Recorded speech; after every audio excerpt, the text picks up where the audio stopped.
My name is Marianne Barnes, and I'm the Master Distiller at Castle & Key Distillery. I'm the first female Master Distiller since Prohibition here in Kentucky. Before I became the Master Distiller at Castle & Key Distillery, I had a very comfortable corporate job. I was going to be the next Woodford Reserve Master Distiller. But to make that change and to kind of take the reins over here, it seemed risky, and it wasn't a decision I took lightly. You know, it is pressure. It's a lot of pressure, you know, being a young person taking on this monumental task that seasoned master distillers were turned off by.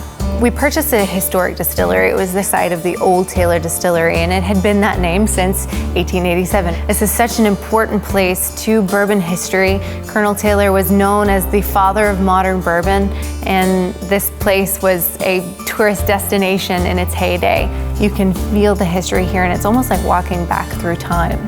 So we're leaving it rusty and a little unfinished, and because it tells a story of how glorious it was and that somebody really cared about it, and eventually it was abandoned for quite some time. We finally decided to rename the distillery Castle & Key. So the castle, of course, referring to the distillery itself, creates the image of protection for Colonel Taylor's whiskey.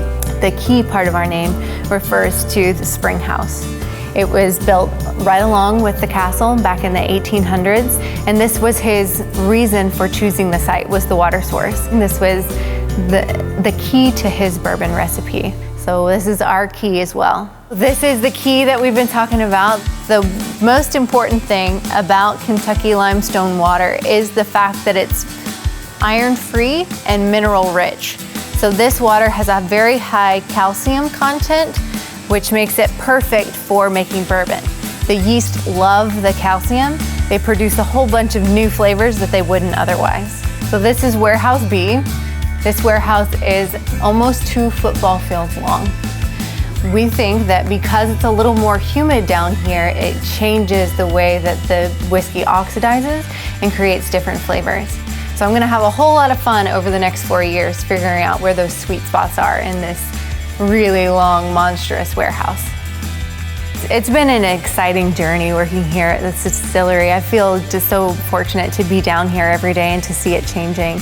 It's been dramatic from, you know, a year and a half ago when I started to being about a month away from getting the stills going and producing bourbon here at this distillery for the first time in 40 plus years.